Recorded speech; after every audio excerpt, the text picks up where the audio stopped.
Hey, thanks for stopping by. My name's Thomas, this is Eileen, and as you know, this is Zarbo Audio Projects. Today is the third in a series of videos where Eileen constructs the AviaTrix speaker kit from Parts Express. In this video, she's going to basically put the crossovers in, connect everything, install the drivers, and we're going to give them a listen. We're going to give you a listen too, and then we're going to spend a considerable amount of time discussing how the process went from the perspective of a newcomer who has never put a kit together before, build a speaker, or done a lot of the things that you need to do to put one together. So that should be interesting. We'll see you back here in a little bit. Okay, we're going to jump right back into it. When we left off on the crossover video, Eileen had just finished up the crossover boards, and now we're ready to get them installed. We're using liquid nails construction adhesive, but you could use hot glue, E6000, or anything with a little thickness to get the boards glued in. You could screw them in as well, but I think most folks building this kit will likely just glop some type of adhesive on them and plop them in place. But note, and this is important, test your crossovers first. Make sure they're working correctly if you decide to glue them in, because getting them out after the adhesive cures is probably going to destroy the board and maybe part of the box. So test first. We did, and you should too. Okay, so ready to hook the crossovers up. The next thing we have to do is connect the terminals from the crossover to the binding posts. Now the binding posts are in each cabinet. That's them sticking out there. They got a little red mark on the left one. Now we pounded them in, but what we need to do also is we need to put a little washer and then a nut on the end of it. We need to tighten it up so that they're actually secure. Once we do that, then we can put the terminals from the crossover on it. So let's do that now. This is the 10mm socket that Eileen used to tighten the nuts down. Okay,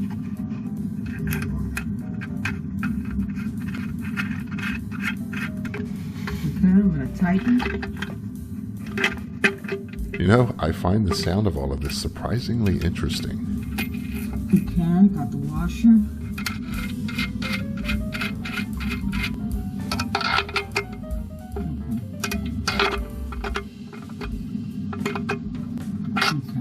Keep fluffing. Keep fluffing it. That is one bag. It comes with two small bags of Acoustica stuff. This is just one bag? This is a lot That's of stuff. a lot, but it's going in there. It's going. It all fit, but we just want to get it fluffed up and sort of loose. And yeah. All right, we're ready to put the stuffing inside of the cabinets. We got it fluffed up. Before we do that, it's probably a good idea to get your speaker cables and have them sticking out of the correct holes, because after we pack this thing full, and there's a lot of packing stuff here to pack in there, it's probably going to be difficult to find the line. So now's probably a good time to do it. All right, so they're all in there. Yes. So I'm going to hand you wads of Acoustica stuff, and you can just start shoving it in there. Hey, that looks just like my hair. Yeah. That's not funny. All right, this is a lot of stuffing. I've never stuffed a cabinet this much, but then again, I usually don't do sealed cabinets, and that's where you usually do this type of thing.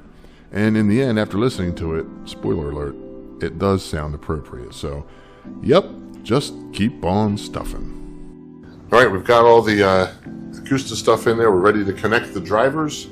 For the woofers, the thick terminal, the 0.205 is the positive, and the negative is the 0.110. But we've already got quick disconnects on there, and they're done correctly, so we know how to. It only goes on one way. So I'll hold this for you, sweetie. You can put them on. These woofers do come with additional gaskets. In actuality, it's kind of hard to hold the gasket in place. Eileen was having a tough time with it. We already tried it, but so we're just going to use the one gasket. It's thick enough. It should work fine.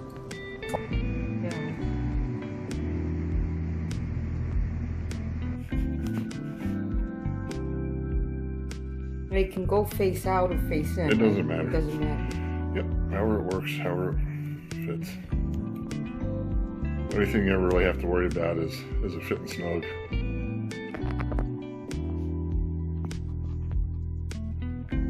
So just be careful when you put it in. It's hard to turn that. Just make sure the holes are lined up before you press down if you can. Pretty good? All right. So the drivers are in position. All that's left to do now is to secure them with our selected screws, which are number 8s for both, panhead for the woofers and a tapered head for the tweeters. And we already talked about what screws we wanted to use and why in the construction video, so our holes for the screws are already machined. Eileen just needs to get them in position and tighten them down. Another first for Eileen, using a power screwdriver. This is an Amazon Basics brand, but it's actually really good. I'll leave you a link if you're interested. I thought this would be easier for her to handle than a full-fledged drill driver. I suggested that she get the screws most of the way there with the power driver and then finish them off with a manual screwdriver so she could feel when the screw was getting snug. I think she did a pretty good job. I went through afterwards just to check and none of them were loose at all, so nice job, sweetie. Well, let's lift this bad boy up and give the people a look.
All right, so the speakers are done.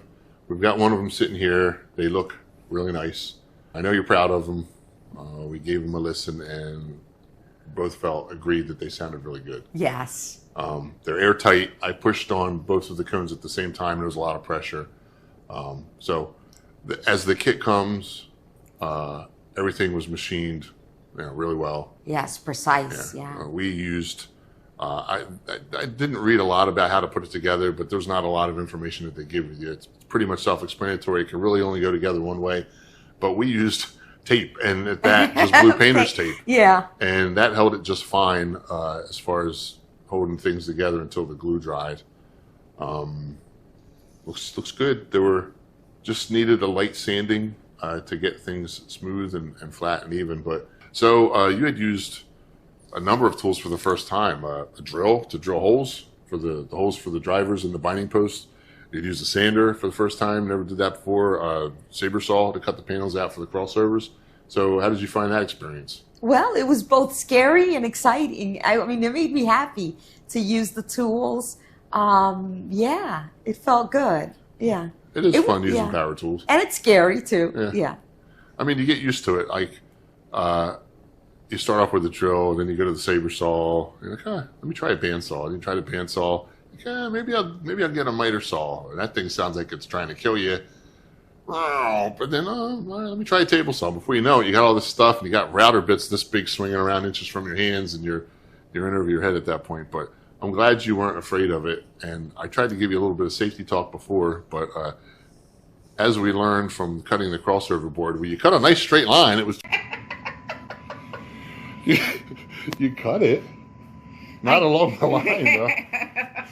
Did you see where the blade was? No, I wasn't looking at the blade. You weren't looking at the blade. Well, that's the problem. You got to look at the blade. The blade is where the actually cutting is taking place.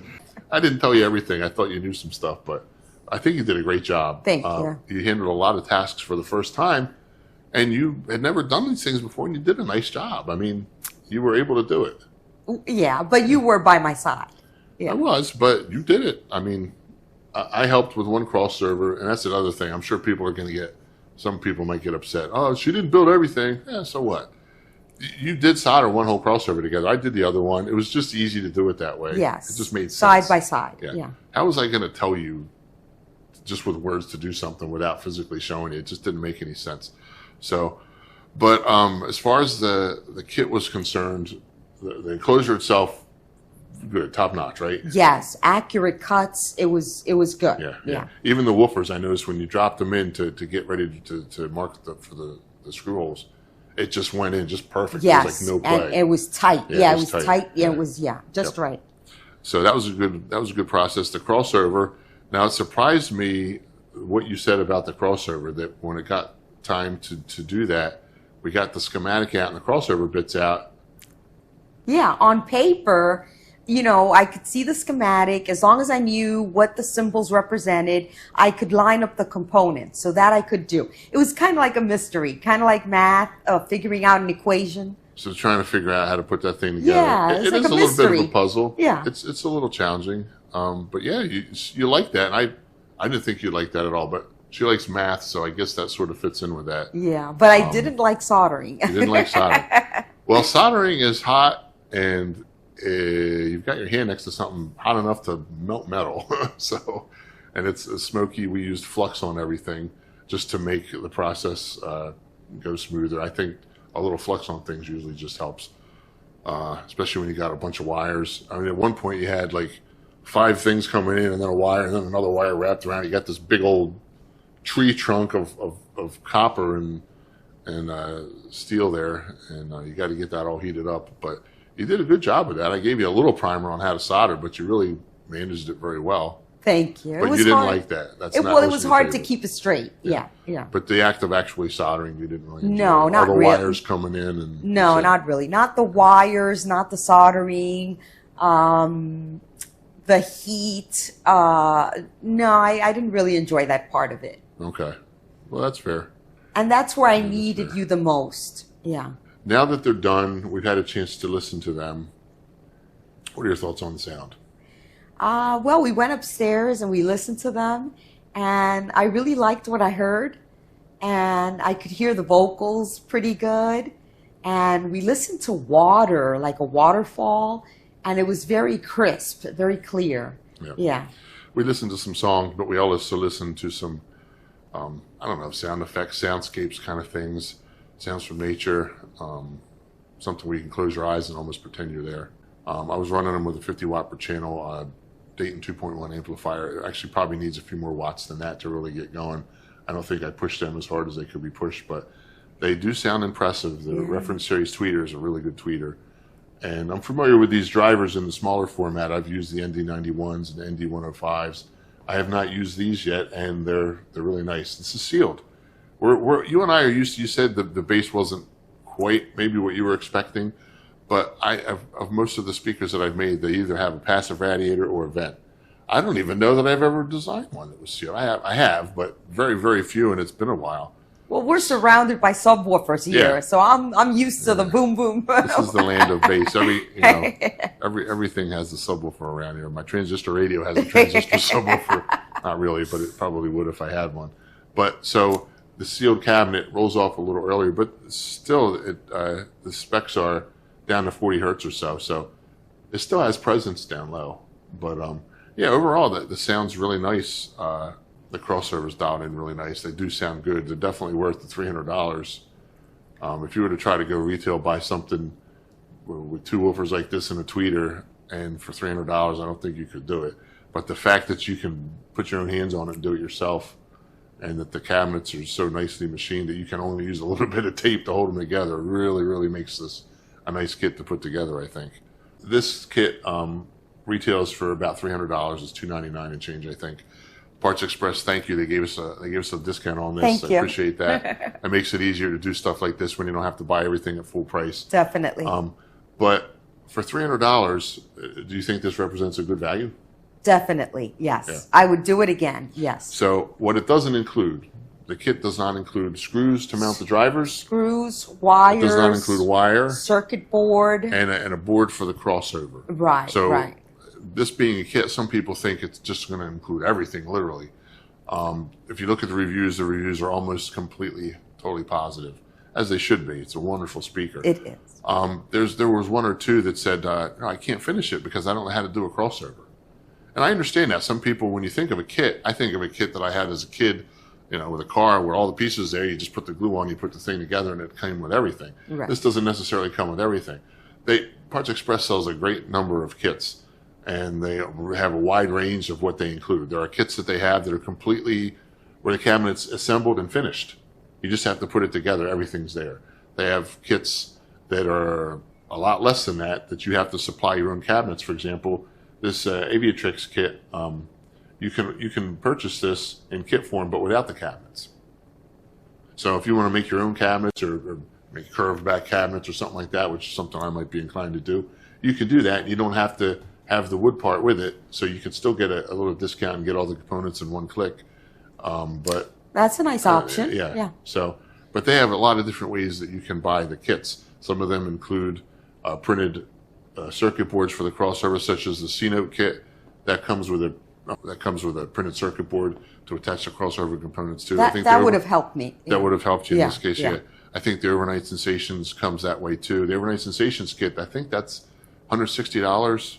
Now that's a small two-way like that. It's a little bit different category than this, but that's a good sounding speaker, very, very popular for $160. That comes with the screws, it comes with wire, it comes with the circuit board too, and all the components. So that one's almost right. I think all you need is glue for that. But as far as this is a complete kit, you're happy with it. But yes. What would make it even better, I think, for you? Yeah, there's really not much that would have made it better. Like I said, knowing where to put the components. So a circuit board. Yeah, a circuit board would have helped me. Yeah. The wires cut to different lengths that I would have needed. Oh, it's cut to different lengths. No. Now you're getting picky. I think if they gave you enough wire to make a pair of them, I think that would be fine. Yeah. Goodness gracious. I want them cut to length. Well, you did that. You actually measured. We had the wire up there, and you held it up, and you cut it to the right length. But but yeah, there's some things that you're doing for the first time if you're a real novice. Guys that have been reading about it and are learning about speaker building, have watched some videos, and they're getting pumped up about it, and they're saying, I want to build something. My suggestion is don't go buy a bunch of woofers and tweeters and try to hodgepodge something together. Start with a kit. Start with something like this. Yes. If you want to build the cabinets yourself, then get the AviaTrix kit without the cabinets, with the components and everything. You'll save some money. You can go handyman crazy on your own cabinets and build them the way you want to build them. Yeah. But you'll have something that sounds good in the end. It's a known quantity that has a reputation for sounding excellent. And these do. They sound excellent. And definitely start with a kit. And really, if I can do it, I mean, I did this. If I can do it, I think anyone can do it, really. Because I had no prior knowledge. Yeah, she really did. When I say she didn't use a drill or a saw or sander, she never touched them before. She never did it. So what you were saying was, I mean, before I hit record, I did give her a little safety primer on just how to use it without drilling a hole through your hand. Tips and tricks. But you're kind of seeing her in action for the first time. And I have to say, you did pretty good with a lot of that stuff. I was sort of surprised at how good, especially the sander. You just like you've been doing it all your life. Holy cow, she looks like an expert. I think I ought to just write the scripts and let you do all the stuff on my YouTube channel. Probably have a lot more success that way. No. But so this is the AviaTrix speaker kit, and this is the end of part 3. And I know it was long, but the thing is, I know a lot of people would probably do a 15-minute video and do the whole thing from start to finish, but you're not going to learn anything from that. And you're a girl, and we've searched on YouTube. There is nobody on YouTube that is a girl making speakers. I found one, and it was I forget what I forget what the channel was called, but it was a woman that I think specialized in tube amplifiers and that kind of stuff. But she had a speaker kit in front of her, but I didn't see her make it. Right. You're the first woman that I've ever seen on YouTube, or will be once this gets uploaded, that has built a speaker. I'm sure someone else has, and maybe I just can't find it, but I haven't seen it. I know some of the girls. Let us know. Yeah, let us know if that's not the case, but I didn't see it. And I know some of the girls from Parts Express from going to the speaker design competition. I think maybe Jill or some other girls. had gotten together and done one of these kits or Yes, built something. yes, I have seen participants. Yeah. There was a female one year, That was in a long Ohio. time ago. Yeah, that did an entry in the did a speaker circular and competition. orbital, from IKEA. Well, I'm not saying that girls have never done it, but what I'm saying is I don't see it. Right. On YouTube, I don't see it.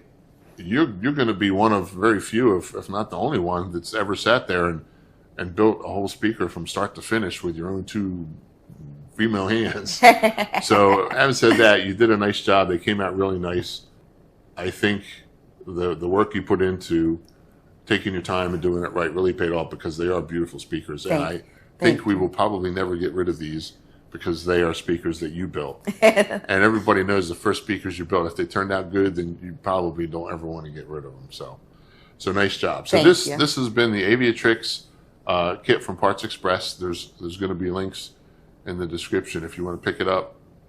Go pick it up. I don't have an affiliate link. I don't have 10,000 subscribers. I can't get an affiliate link, but go check it out. And if you're really new like Eileen and you want to do it, well, watch all of these videos. That'll help you.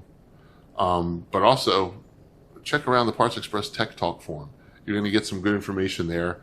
And if you don't have a soldering iron, if you don't have the screws, if you don't have the terminals, Parts Express has all that stuff too. So when you're buying a kit, just putz around there. You'll find everything you need. At the bottom of some of the product pages, like for this kit, there's a link to like some other things you might want.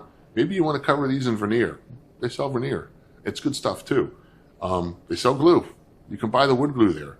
I don't know if they sell tape, but you can go to the store. If you don't have masking tape, you don't have to use clamps. You can use tape or something like that to put this together, obviously, because we did and it came out fine. So thank you for watching this video. That's it for the moment, and thanks for watching, and we'll see you next time. Adios. Bye-bye.